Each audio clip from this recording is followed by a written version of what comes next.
70% rasanya. Sebelum masuk ke tanya jawab atau diskusi terkait bahan tadi, saya perlu juga tambahkan beberapa slides ya, ada 3 slide yang tidak tercantum dalam tayangan di 4 video tadi. Sebentar, saya share screen dulu. Nah, ini tambahan atas materi yang tadi disampaikan ya. Jadi bahwa ketika bicara gerakan itu kan beda dengan sebuah kelembagaan lain yang meskipun sifatnya kolektif ya, tetapi inisiatornya itu tidak dari kalangan akar rumput ya. Jadi kalau Anda pernah mendengar HKTI misalnya, Himpunan Kerukunan Tani Indonesia, atau misalnya Anda pernah dengar KTNA, Kelompok Tani Nelayan Andalan ya, maka dua kelompok itu ya, dua organisasi itu dalam konteks gerakan itu tidak bisa dikategorikan sebagai sebuah gerakan karena inisiator dari terbentuknya lembaga itu adalah pemerintah gitu ya. Nah, yang kita mau lihat adalah gerakan yang memang berangkat dari keprihatinan golongan bawah terhadap sebuah kondisi ya. Ada 3 yang ingin saya tambahkan. Saya agak ketinggalan ya ketika membuat materi yang tadi divideokan. Jadi ada di Indonesia itu ada banyak ya, sebetulnya ada banyak sekali gerakan mengcounter situasi pangan yang sudah sedemikian pro terhadap pasar ya, pro terhadap aktor global ya, aktor yang besar gitu. Nah, ada yang di Jawa Barat, ini di daerah Garut, ada yang disebut dengan pesantren Atorik. Nah, pesantren Atorik ini berdiri tahun 2009 dengan mengedepankan konsep kekeluargaan. Lalu ini yang khas dari 3 gerakan ini adalah ketiganya ini dipimpin oleh wanita, ya, oleh perempuan. Di Atorik itu dipimpin oleh Nisa Wargadipura, aktivis pejuang agraria. Dia kemudian mengembangkan apa yang disebut dengan pesantren ekologi. Ya, pesantren ekologi ini pesantren yang mengedepankan pengetahuan ya, dengan model pertanian berkelanjutan sebagai sebuah pendekatan untuk melakukan penyelamatan terhadap situasi ekologi yang semakin rusak. Nah, kegiatan ini dilakukan di atas lahan seluas 7.500 meter, dan kemudian lahan ini kurang dari 1 hektar ya. Lahan ini kemudian dibuat menjadi zona-zona ya, sesuai kebutuhan dari si pesantren itu ya. Jadi ada yang digunakan untuk persawahan, ada yang digunakan untuk kebun tanaman pangan, juga ada yang dialokasikan untuk peternakan dan lain sebagainya ya, kebutuhan dari si santri ya, para santri itu ya. Perikanan juga ada.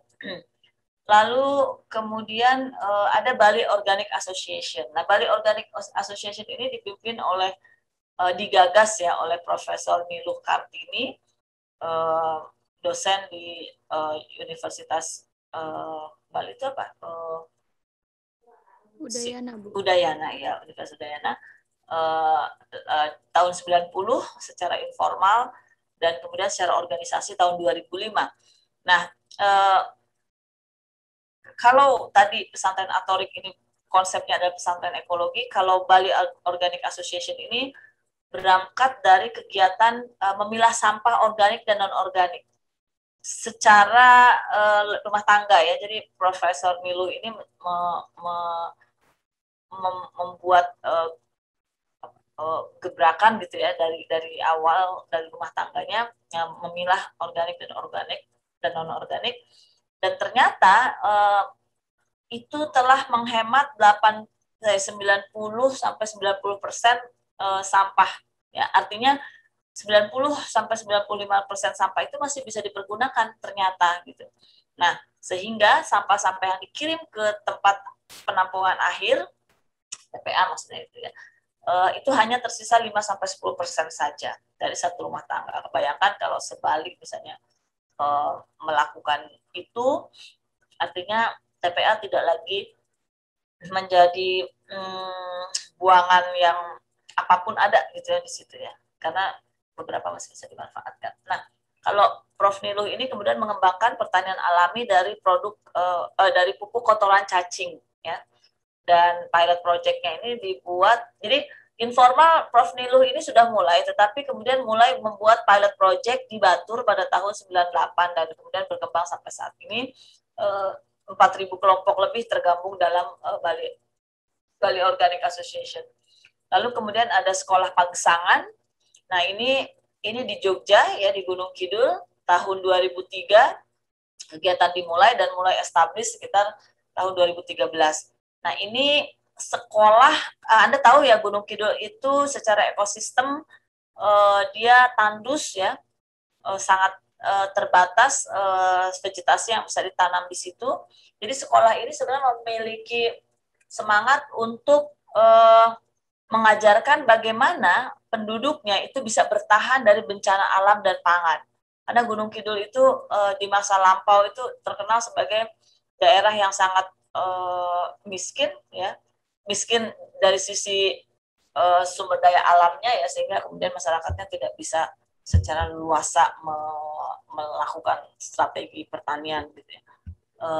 Dan kemudian kurikulumnya ini juga terkait dengan bagaimana mengenali sistem teknik pertanian berkelanjutan dengan sistem pertanian tanda hujan dan sistem preservasi pangan yang dikembangkan oleh para petani terdahulu gitu. Nah, ini tujuannya adalah melestarikan teknik pengelolaan lahan gersang. Jadi karena sulit ya, gersangnya itu kan karena lahan itu di bawahnya itu batu kapur ya, jadi mau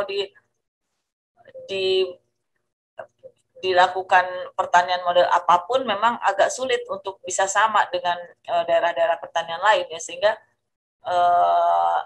kearifan lokal ya, lalu pengetahuan alamiah yang dimiliki oleh petani setempat itu harus bisa diwariskan kepada generasi berikutnya, dan juga dilakukan perbaikan sehingga mereka masih bisa bertahan dari bencana alam pangan terutama ya di daerah Gunung Kidul. Nah, ini kegiatan yang dilakukan oleh santri ya, para santri di pesantren Atorik.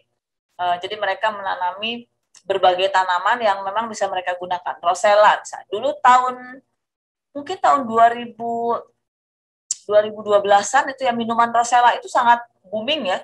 Minuman dengan warna merah terus asam, enak ya, asam gitu, asam segar gitu ya. Itu booming. Sekarang udah nggak tahu lagi, nggak ada lagi tempat-tempat tempat yang menjual minuman Rosella. Dulu 2012-an lah rasanya sih, 2011 2012 itu orang minum kemana-mana tuh yang diminum Rosella. Sekarang udah nggak terlalu. Lalu juga Atorik juga santrinya ini memanfaatkan, kalau dilihat ini sepertinya sereh ya. Nah, sereh ini bisa digunakan juga sebagai pestisida alami ketika dia dicampur dengan ingredients lain ya, misalnya mungkin saya nggak tahu mereka sedang membuat apa ini, untuk campuran apa.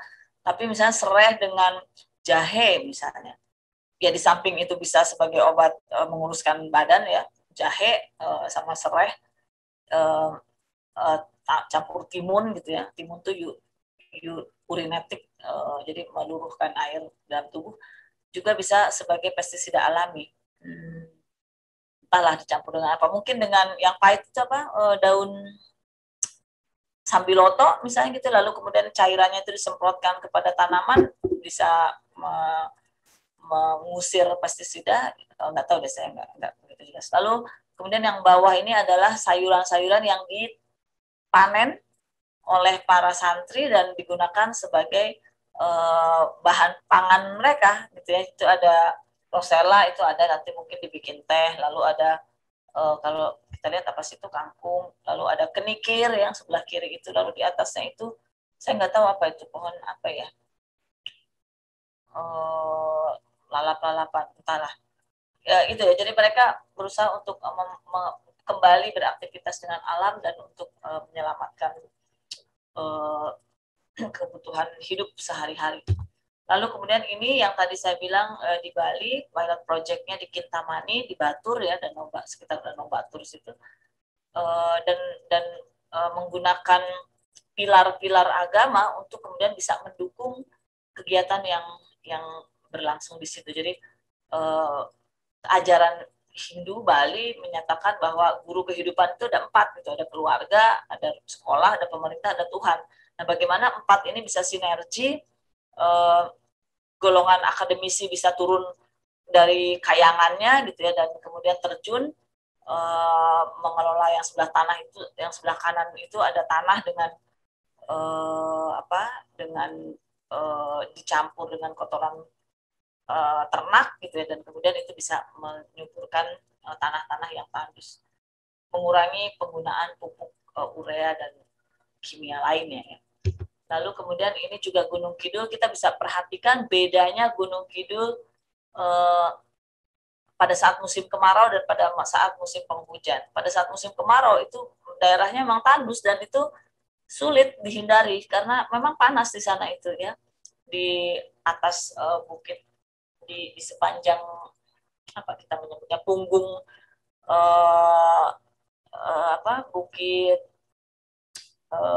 Parangtritis itu ya, sepanjang itu kan Parangtritis, Parangkusumo, Parangwedang itu kan semua deretan itu Gunung Kidul. Ya yang sebelah kiri itu adalah situasi Gunung Kidul pada saat musim penghujan, yang sebelah kanan itu pada saat musim kemarau. Kita bisa lihat perbedaannya. Dan kemudian kita bisa lihat di bawah itu juga bagaimana sayuran-sayuran yang ditanam ya, berasnya juga bukan beras ya, sumber karbohidratnya juga bukan beras. Kalau kita lihat di situ itu adalah tiwul ya, tiwul ya. Jadi beras dari singkong, bukan beras, singkong yang kemudian diolah karena singkong ini paling bandel, dia bisa ditanam, dan kalau diolah dengan sistem tertentu dia bisa awet ya sampai tahun depan, sampai dia bisa menemukan sumber pangan lagi, bisa memanen hasilnya lagi. Jadi dibuatlah tiwul dan itu bisa panjang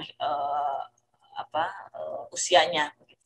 Nah, itu contoh-contoh gerakan yang kita bisa temui selain ada AB2TI ya yang ada di dalam slides itu, di samping juga Mama Loretta yang mengembangkan sorghum di daerah Nusa Tenggara misalnya. Kita bisa lihat banyak contoh-contoh gerakan yang bisa Anda temui. Itu tambahan dari saya.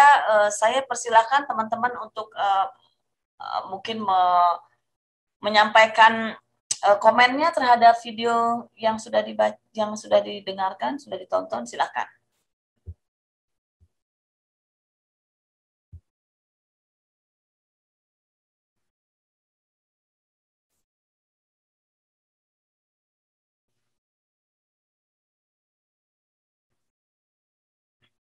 Ya, ada yang mau memberikan komentar atau mau bertanya, saya persilahkan. Ibu mau mengkonfirmasi pemahaman. Iya, ya Janatul ya, silakan. Berarti kan kalau beberapa contoh yang ada di video itu kan gerakannya itu bisa, kalau dilihat kan ada AB2TI terus sama Lavia Campesina ya Bu yang di video itu. Itu tuh berarti intinya gerakan agroekologi itu bisa dilakukan dari aras individu, contohnya Ya. itu Mama Loretta, ataupun bisa dijalankan melalui komunitas gitu. Nah, kira-kira ada ini nggak Bu? Ada kayak perbandingannya gitu nggak Bu? Kalau misalkan individu itu mereka bisa, maksudnya cakupan gerakannya itu terbatas atau seperti apa Bu? Ya, oke. Sebetulnya sih kalau bicara gerakan itu harus kolektif ya. Adapun Mama Loretta, lalu Prof. Nilu Kartini, lalu Nisa Warga Dipura itu penggagas saja ya. Jadi kalau gerakan dalam skala individu itu tidak ada.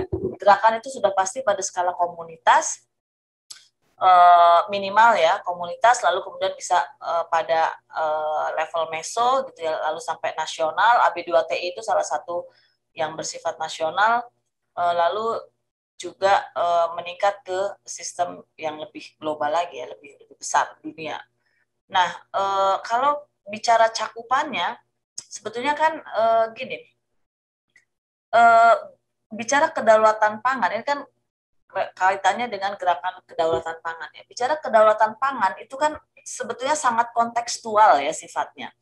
Jadi kalau tadi dari 3 contoh yang saya tambahkan tadi, Nisa misalnya, Teh Nisa itu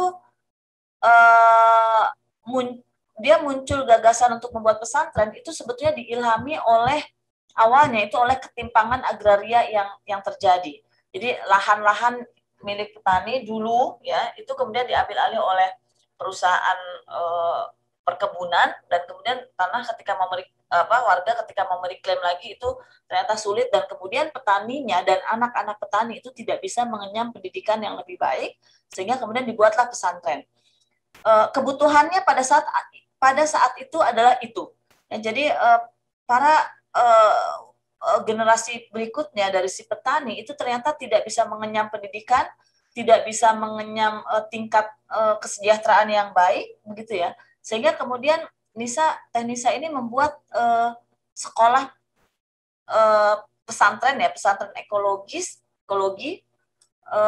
dan kemudian disitulah dia mengembangkan apa sih yang dibutuhkan saat itu. Jadi pendidikan karakter, pendidikan berorganisasi, termasuk juga bagaimana kita bisa mencukupi pangan lokal gitu.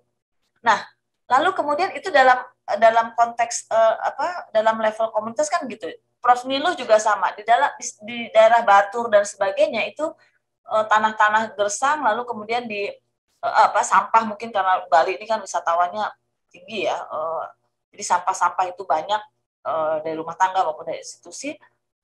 Lalu bagaimana caranya supaya itu dikembalikan lagi ke alam dan itu bisa menghasilkan produk yang bisa juga digunakan oleh manusia. Artinya pupuk organik itu kemudian dipakai untuk menumbuhkan tanaman-tanaman, kemudian kembali ke wisatawan itu lagi atau kepada pengguna lagi. Beda lagi dengan siapa tadi, Mbak Dian ya, Dian Widurutno kalau nggak salah. Itu dia ya, FB-nya kalau Anda mau cari FB-nya ada di FB-nya, kegiatan-kegiatan dia. Nah, Mbak Dia ini lulusan IPB. Kalau Mbak Dia melihatnya ini Gunung Kidul ini sebuah daerah yang sangat tandus, sangat terbelakang begitu ya. Dan bagaimana penduduk yang tinggal di situ, karena nggak mungkin dipindahkan gitu ya. Jadi dalam level komunitas mereka akan menyelesaikan persoalan-persoalan yang dihadapi oleh komunitas. Lalu kalau kita naik lagi ke tingkat atas, nasional misalnya, kita lihat AB2TI, kenapa concern terhadap benih? Gitu ya. Kalau tadi concern terhadap pangan ya, kalau yang di level komunitas, betul-betul yang dihadapi Mama Loretta juga bicara sorghum itu punya nilai kultur yang juga tinggi gitu ya, tidak hanya sekedar nilai pangan gitu ya, nilai kulturnya tinggi sampai pada mewarnai budaya setempat gitu ya. Kalau naik ke level yang lebih atas ini kita bicara petani secara menyeluruh. Dan petani secara menyeluruh kita tidak bisa berpikir pada skala petani itu butuh apa sih gitu ya. Maksudnya apakah butuh sayuran segar, apakah butuh gitu kan, enggak. Petani untuk bisa berdaulat memproduksi sesuatu maka dia harus memiliki memiliki sarana produksi pertanian yang juga mandiri gitu. Salah satu yang kemudian dipengaruhi oleh aktor luar adalah penyediaan benih gitu ya, seperti yang saya kemukakan di video. Benih untuk petani itu wajib gitu. Karena tanpa benih dia nggak akan bisa menanam apapun. Nah, benih itu dikuasai oleh aktor besar, oleh Monsanto, oleh macam-macam lah. Dan di samping kemudian petani sangat bergantung pada produsen besar ini, yang kedua adalah juga ciri lokal dari si petani-petani itu juga hilang. Jagung sekarang di mana-mana jagung hibrid dah ya. Padahal kalau Anda lihat, coba googling deh, jagung itu ada berbagai macam jagung. Ya. Belum lagi beras. Saya belakangan ini saya baru mengenal beras hitam. Ya, beras yang digadang-gadang memiliki indeks glikemik paling rendah dibanding beras yang lain, bahkan dibandingkan dengan beras merah sekalipun gitu. Kita kan baru belakangan tahu, tapi saya yakin dulu petani kita itu menanam itu. ya beras merah, beras coklat, saya yakin mereka menanam itu dulu. Tapi ketika masuk teknologi, masuk modernisasi pertanian, masuk revolusi hijau dan sebagainya, semua disamaratakan IR64 ya. Lalu juga apa namanya, benih pun satu produk gitu ya. Dan lain-lain ya, jagung, kentang dan sebagainya, itu produk-produk luar yang belum tentu cocok dengan wilayah setempat. Kalau tidak cocok dengan wilayah setempat, artinya kita harus kemudian memikirkan bagaimana menghalau hama gitu ya. Menghalau hama artinya kita juga sangat bergantung pada produsen yang menghasilkan hama lagi, menghasilkan pestisida misalnya. Artinya kita nggak bisa berdaulat gitu. Padahal kalau kita menanam tanaman lokal yang cocok, yang sudah hasil dari pergelutan pengetahuan petani, itu saya yakin itu produk-produk itu adalah yang cocok dengan daerah setempat, baik tanahnya maupun iklimnya, sehingga hama yang muncul pun adalah hama yang bisa mereka kendalikan secara mandiri gitu. Tapi kalau bibitnya dari luar, terus hamanya tiba-tiba mereka nggak tahu ini hama apa ya, hama yang baru sama sekali, ya mereka akhirnya harus beli juga pestisida ke luar. Itu beda kan, kemandirian kemudian pada dua level itu saja sudah berbeda. Lalu naik ke tingkat global. Sekali lagi yang digadang-gadang oleh organisasi semacam La Via Campesina itu adalah bagaimana kita bisa pro pada kelompok-kelompok yang marginal, kan itu ya. Kelompok marginal salah satunya adalah petani dan nelayan. Bahkan nelayan kalau dibandingkan dengan petani itu nelayan paling lagi ya gitu. Petani itu dia masih punya sumber produksi ya, punya tanah, masih memungkinkan dia memiliki tanah. Kalau nelayan itu kan dia hunting ya, hunting and gathering ya, kita nggak bisa kemudian patok ini daerah kekuasaan saya ya untuk nyari bandeng, nggak bisa ya, kecuali dia punya modal lalu bikin tambak, lain cerita, tapi kan itu juga belakangan. Nelayan itu dengan sistem mata pencarian mereka itu kemudian modelnya begitu, mencari ya, bukan memproduksi kan. Nah, karena kemudian pada tataran itu La Via Campesina melihat betapa ringkihnya kelompok-kelompok itu gitu ya, maka kemudian ide besarnya adalah bagaimana mereka bisa mandiri gitu. Itu saja sih. Kalau di tingkat level, di tingkat internasional, mereka yang disampaikan itu lebih kepada filosofisnya, kenapa kelompok marginal itu harus mandiri, tapi implementasinya itu dikembalikan, kalau saya lihatnya ya, dikembalikan ke level masyarakat dan juga komunitas, karena La Via Campesina itu boleh membawahi organisasi kayak FPI misalnya, Front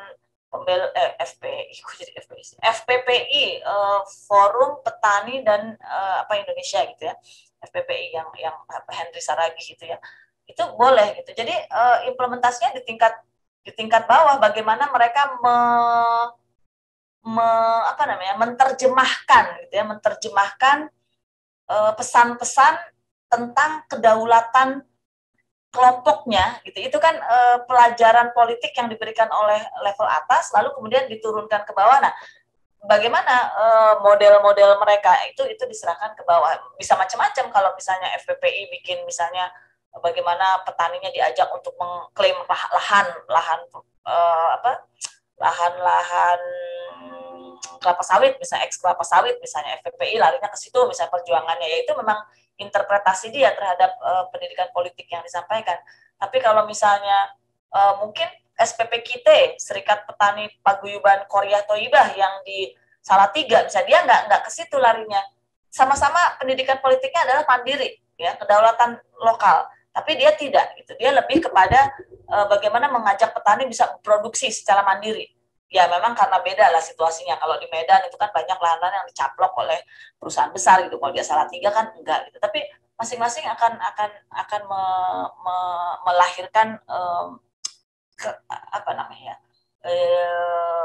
real, kegiatan-kegiatan real yang berbeda.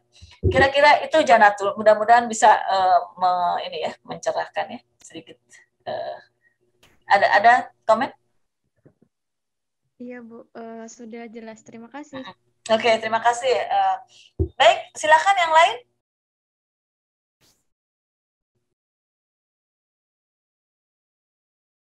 Jadi memang beda-beda ya kalau kita lihat latar belakangnya itu beda-beda. Ada yang memang dari persoalan ketiadaan tanah gitu ya, ketiadaan ya tanah-tanah yang diambil alih oleh perusahaan gitu ya.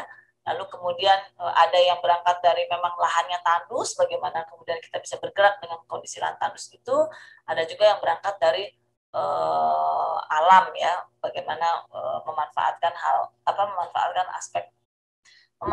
hal-hal yang harus yang harus dibuang ke alam, tapi sebetulnya masih bisa kita manfaatkan.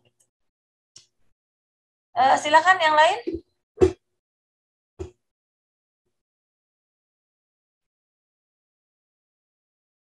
Ada?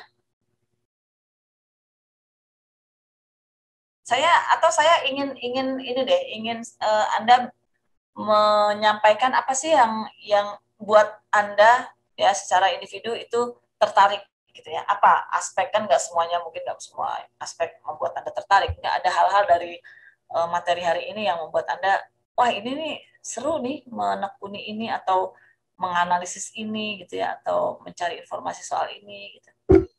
Silakan. Masa video 4 video nggak ada yang ingin berkomentar? Mesti saya panggil atau gimana nih?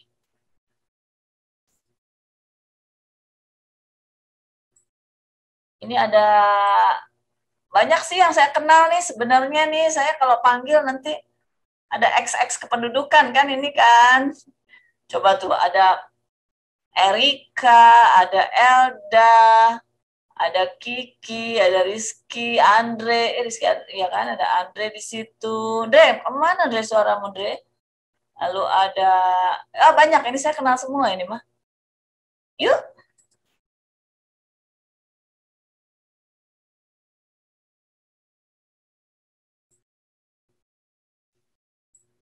Anda bisa mampir ke chatroom teman-teman, ada pemain di situ bahwa contoh ketidakberdaulatan petani adalah bagaimana petani memproduksi padi, kemudian menjual, atau komunitas lain ya, kemudian menjual seluruh hasil panennya, apalagi jika diproduksi secara organik karena akan mendapat harga tinggi, kemudian rumah tangga petani itu sendiri membeli beras dari kualitas harga yang lebih rendah untuk ya. Menarik nih teman-teman, kalau Anda misalnya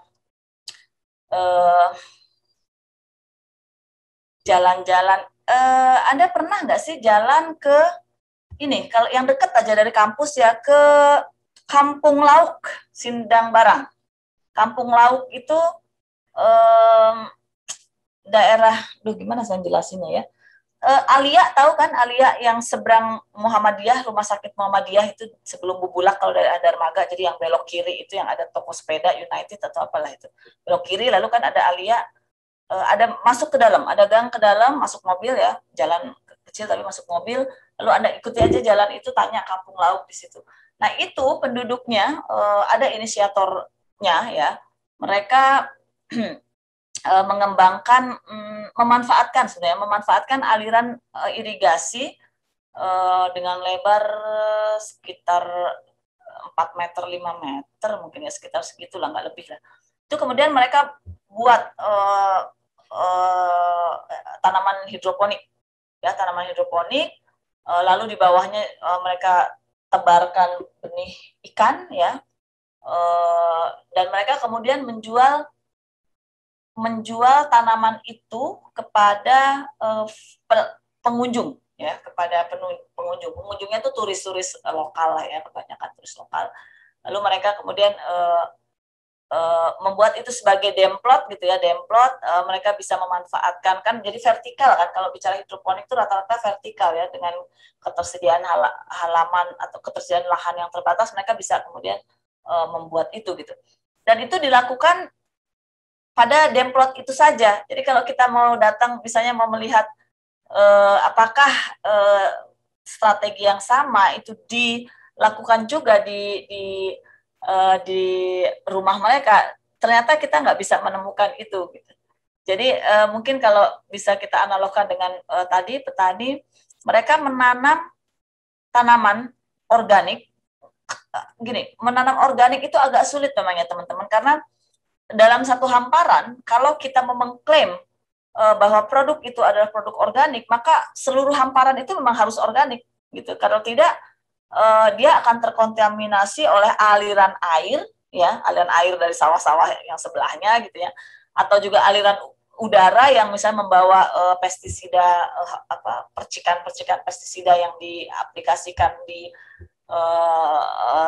hamparan sawah yang lain gitu, sehingga nggak murni bisa organik. Nah, ada beberapa yang kemudian betul-betul memproduksi karena dia kebetulan terpisah gitu ya, memproduksi secara organik, dijual dengan harga yang lebih tinggi ya, dan kemudian dia sendiri kemudian membeli dari tetangganya gitu ya, membeli beras dari tetangganya yang ya harganya nggak lebih tinggi gitu, tapi ya dia sebetulnya melayani siapa dalam hal itu gitu ya. Kedaulatannya tadi yang disebutkan oleh Bu Maya di chatroom, dia sebenarnya tidak berdaulat karena dia masih sangat bergantung pada produksi dari orang lain ya, dan dengan kualitas yang tidak sama dengan kualitas yang sudah dia produksi gitu. Itu banyak ya contoh-contoh seperti itu kita bisa lihat. Silakan. Ada lagi teman-teman menyusul Janatul tadi? Lila, ada Lila? Lila? Belum ada Bu saat ini Bu. Belum ada. Oke, saya geser ke Andre deh. Andre?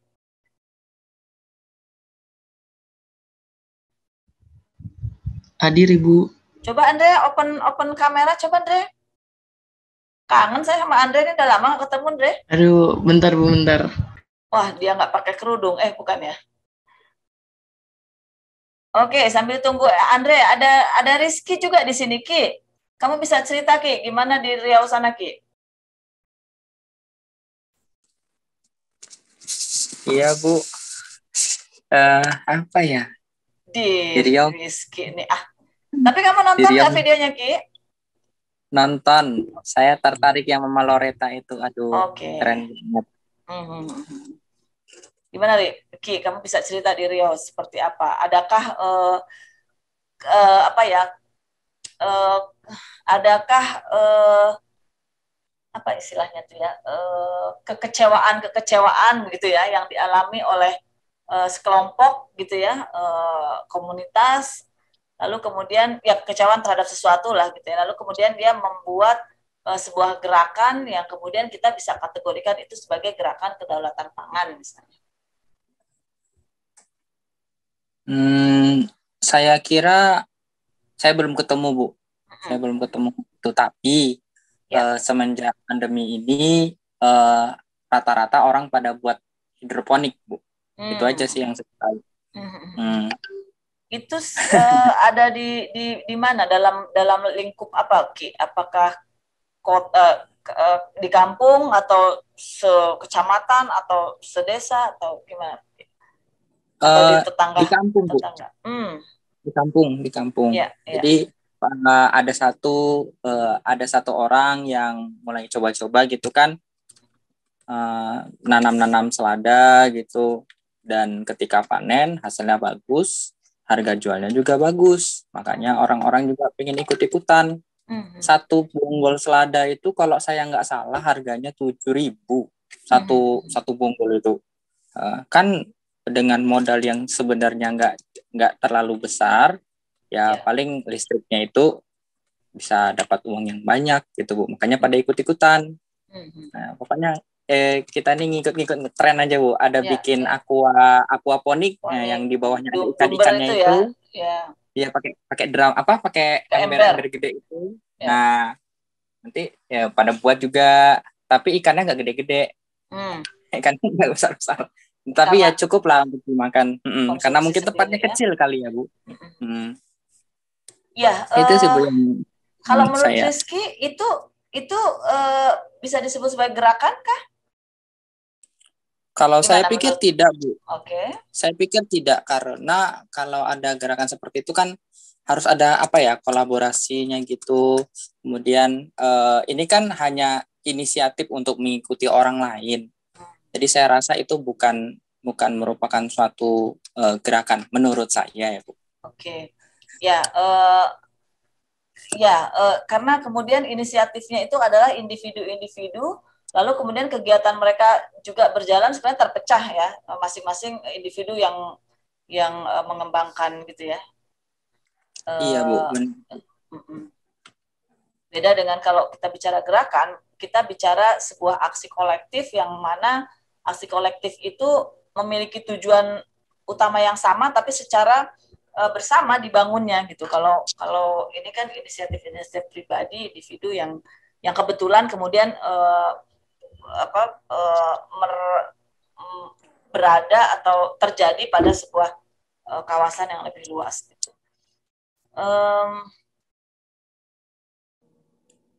Oke. Ya, tadi kemudian Rizky juga bilang bahwa apa yang dilakukan oleh petani itu mereka menjual hasil hidroponiknya gitu ya, Ki, untuk luar gitu, untuk konsumsi luar ya. Iya, benar Ibu. Nah, menurut Rizky, apakah itu sebagai bagian dari gerakan bukan gerakannya ya? Apakah bagian dari strategi untuk ketahanan atau kedaulatan pangan di samping tadi ya, di samping kalau tadi bicara inisiatif yang lokal-lokal sporadis itu kita belum bisa sebut gerakan kedaulatan gitu ya, tapi dari sisi apa yang mereka produksi gitu dan kemudian mereka jual, apakah itu bisa dikategorikan sebagai sebuah gerakan?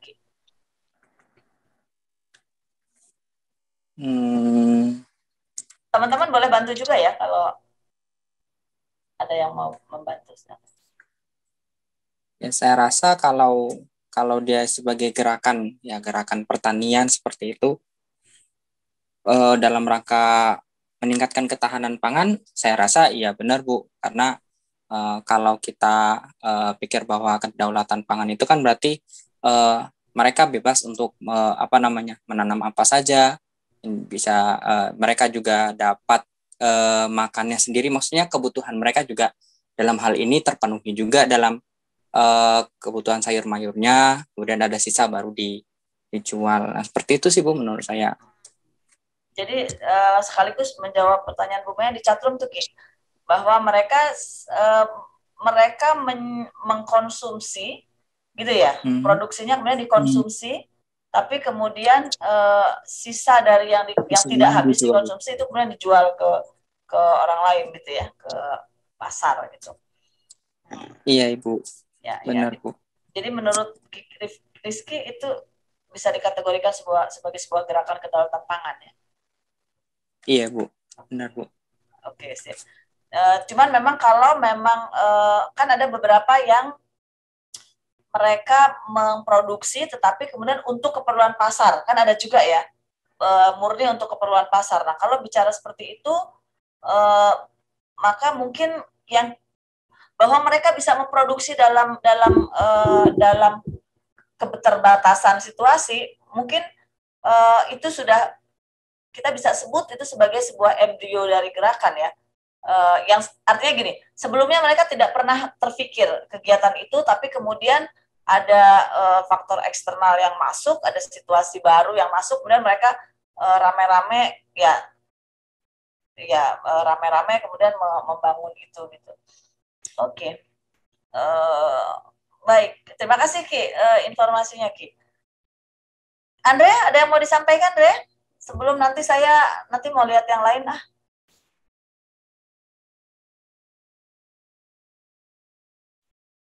Tadi Rizky ada menyatakan soal ketahanan pangan. Yang kita bahas adalah kedaulatan pangan. Gimana menurut Andre?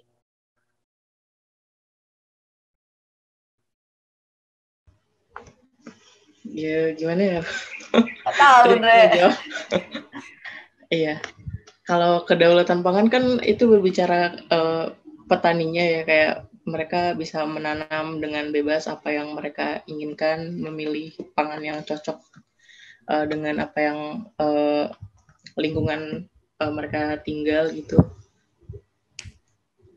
Kayak gitu sih Bu. Sama sebenarnya dari kemarin tuh ini sih kayak browsing gitu kan tentang pertanian gitu, yang bagaimana apa namanya, tadi tadi kan Ibu yang bilang di Jawa di Gunung Kidul itu yang itunya gersang dan segala macam, terus kayak keinget gitu kalau misalkan ada inovasi dari negara apa gitu yang pakai sistem pertanian tetes.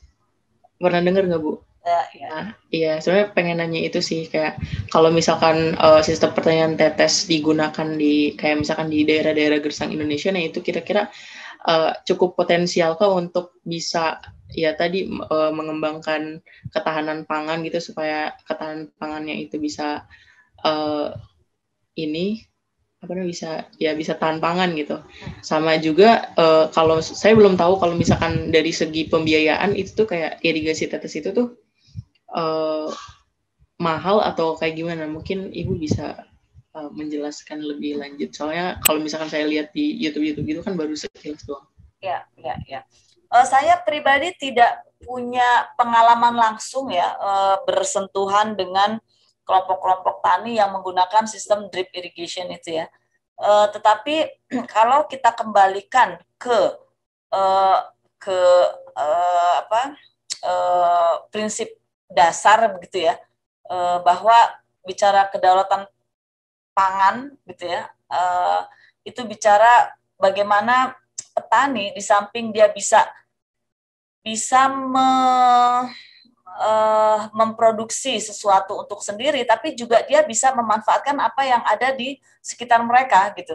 Jadi kalau misalnya drip irrigation diaplikasikan di sebuah daerah, tetapi kemudian teknologinya itu harus didatangkan dari luar daerah dengan biaya yang lebih besar, gitu ya, maka sebetulnya itu kalau saya pribadi melihatnya itu bukan menjadi solusi atas situasi tadi ya, tanah yang tandus dan sebagainya. Tapi kalau kemudian kita mencoba menggali gitu, seperti daerah Gunung Kidul tadi ya, daerah itu adalah daerah yang tandus, gersang, tetapi kemudian orang-orang masih tetap tinggal di situ, mereka masih mengembangkan pertanian di situ dengan keterbatasan musim ya, yang menjadi penghalang mereka untuk bisa lebih mengembangkan lagi begitu ya. Ini sementara kita taruh dulu situasi di mana banyak orang keluar dari Gunung Kidul kan mencari peruntungan ya, tapi masih kemudian ada orang-orang tinggal di situ dan mereka masih bisa memproduksi gitu. Nah, kita mungkin bisa melihat bahwa apa sih yang mereka sudah pelajari, pemahaman apa yang mereka sudah hasilkan atas situasi ekosistem yang ada di situ gitu. Apakah memang sebetulnya mereka sudah punya pemahaman yang baik gitu ya tentang bagaimana mengatur tadi itu ya, curah hujan yang rendah di daerah itu, lalu daerah-daerah bawah yang penuh dengan kapur gitu. Kalau tanah-tanah yang kapur, bawahnya batu kapur, itu kan kita harus tahu persis gitu. Tanaman apa sih yang bisa cocok di situ gitu. Mungkin bukan tanaman yang saya agak untuk pengetahuan soal agronomi ini sudah ada lupa ya, tapi tentu kita kemudian bertanya kepada si penduduk itu ketika mereka menghadapi musim peceklik gitu ya, apa yang mereka lakukan? Atau ketika mereka sedang menghadapi curah hujan yang cukup baik, apa yang mereka tanam? Dan kemudian mereka bisa simpan apa yang mereka tanam itu untuk cadangan musim peceklik gitu. Di Gunung Kidul misalnya, mereka kemudian bisa bertahan dengan gaplek ya, tiwul, beras jagung ya, sego jagung itu mereka juga makan di daerah itu. Tapi kalau kemudian kita serta-merta sama lah dengan yang Mama Loretta tadi, mereka besar dengan sorghum gitu ya. Tapi kemudian ketika komunitas itu dibombardir dengan beras misalnya gitu ya, dengan nasi ya, dengan Indomie, mie instan ya, dengan mie instan gitu ya. Tentu itu bukan lagi sebuah kedaulatan kan, meskipun mereka bisa makan gitu ya. Mereka konsep yang yang muncul kemudian adalah ketahanan pangan gitu. Ketahanan pangan artinya mereka bisa makan gitu. Tapi apakah mereka bisa makan dalam jangka waktu lama dan dihasilkan oleh ekosistem setempat? Itu yang menjadi pertanyaan. Itu yang menjadi inti dari kedaulatan gitu. Jadi tidak serta-merta hanya cukup bisa makan gitu, enggak gitu. Tapi mereka kemudian harus bisa apakah misalnya tadi drip irrigation ini bisa berlangsung nggak sih gitu, bisa diakali dengan alat-alat yang mudah ditemukan di daerah itu, misalnya bukan lagi pakai paralon itu merek ya, pipa PVC misalnya, pipa PVC gitu. Apakah bisa diganti dengan bambu misalnya, bambu betung yang banyak ditemukan di sana gitu, atau kalau drip irrigation kan dia kan tetesannya pakai selang gitu ya, apakah juga bisa diganti dengan misalnya tanaman-tanaman setempat lah gitu ya, kira-kira gitu. Itu sih Dre sebetulnya kalau saya lihat. Jadi ini bukan perkara apakah bisa atau tidak diaplikasikan di daerah untuk kemudian mereka bisa keluar dari daerah itu, tapi lebih kepada apakah mereka bisa memanfaatkan yang ada di sekitar itu untuk bertahan gitu kira-kira. Nah, jadi Bu Maya menyatakan bahwa adakah teknologi serupa yang berasal dari pengetahuan atau kebiasaan lokal. Jadi memang harus bisa ada koadaptasi kan, materi yang lalu kita bicara koadaptasi. Jadi kalau bicara koadaptasi itu kan adaptasi yang saling beradaptasi. Manusia kemudian beradaptasi terhadap lingkungannya, juga mungkin lingkungan juga kemudian karena ada campur tangan manusia, dia juga kemudian bisa melakukan bisa berubah gitu tampilan dari si ekosistem itu. Gitu kira-kira, Andre. Ada yang lain? Oke, baik Ibu. Silakan. 2 menit lagi lah kira-kira gitu ya. Anda hari ini nanti ini ya, praktikum di link Zoom yang sama pada jam 2 nanti. Silakan, ada lagi? Tidak ada? Ini udah jam 13.49 juga, saya udah kelebihan 9 menit. Pantesan gelap gulita, saya pikir karena mendung, rupanya tetap harus menyalakan lampu. Karena mendungnya, mataharinya udah nggak ada. Baik, saya rasa cukup sampai sini ya, kalau teman-teman tidak ada lagi pertanyaan. Mudah-mudahan apa yang saya sampaikan di dalam video dan juga di diskusi hari ini bisa sedikit membantu Anda untuk memahami bagaimana kedaulatan pangan itu diaplikasikan pada berbagai level gitu ya, bisa di level komunitas, nasional, bahkan juga internasional itu. Oke, terima kasih semuanya atas perhatiannya. Kita nanti mungkin akan ketemu di presentasi akhir itu nanti akan disatukan atau gimana, tapi saya rasa masih akan ketemu lah di beberapa kesempatan gitu. Terima kasih banyak, selamat sore. Terima kasih Bu Maya sudah menemani. Selamat sore, assalamualaikum warahmatullahi wabarakatuh.